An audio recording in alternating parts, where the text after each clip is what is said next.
CNBC is questioning the validity of Target's recent claims around theft.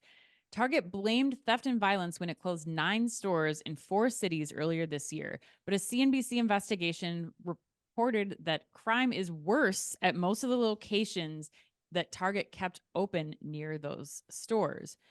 In some cases, Target chose to keep operating stores in busier areas that had better foot traffic or higher median incomes, even though the locations saw more theft and violence. CNBC's findings cast doubt on Target's explanation for the store closures and raise questions about whether the company's announcement was designed to advance its legislative agenda and obscure poor financial performance. Chris, pretty big deal. There's been rumblings of this for a while, but this CNBC story kind of cracked everything open. What are your thoughts on this one? Yeah, I don't know. This one might go in the rant territory to end the year. I'm Oh not really boy. sure how this is going to play out for me, but I mean, big claims by CNBC, right, Ann? I mean, just Yeah. big claims all around. Like those are some pointed claims that they're saying right at the beginning of that article. And I also want to give them kudos for the very thorough reporting they did on this one. Everyone listening, you should go and check out this article because, Ann, I don't know about you, but I was reading it and I'm Yeah. like, when does this thing end? It's like more data, more data, more data, more data. And I was like, holy cow, they've really gone to the well here. So, and I remember when you mentioned it before, like it's been brewing for a while. I remember when you and I were talking about it and you asked me some questions about it. And I said at the time that I think what's going on here is really just frankly that the stores don't pencil Mm-hmm. regardless. Mm-hmm. And the majority of them, as referenced in the article, are small footprint Target stores.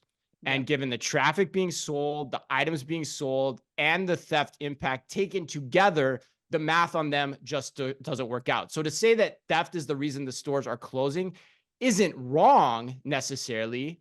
It just isn't the full truth either. It goes back And to what you said last week. Well, I forget what yes, the Departed quote is. Like honesty something. is not synonymous with truth. Yes, honesty is Yes, not synonymous with truth. Yes.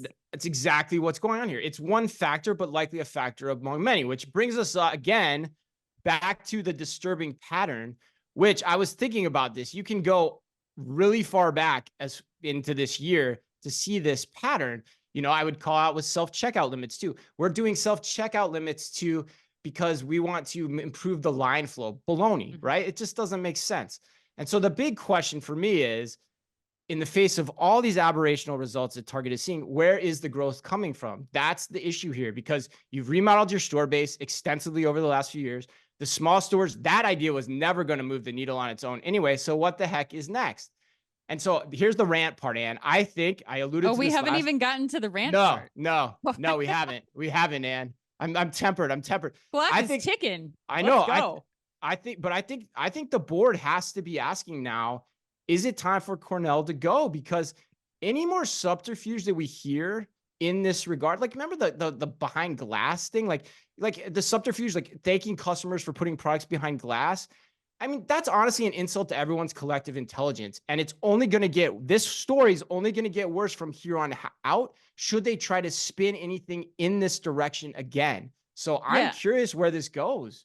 Yeah, All I right, agree. rant And over. I don't think it's just Target either. I mean, I think this gets back to why I picked Daphne Howland's story about NRF retracting that crime data as my headline of the year. I think it's gonna, especially as we go into next year, this is gonna really start to impact retailers and what the claims can be, what the reasons can be. Like it's gonna force retailers to have to really dig into what is causing low sales, and Target in this case especially, who's just been riding high for so long. I think there's a lot going on that's going to impact what that company looks like in 2024, and they're just going to have to face the music. You can't use this as an excuse.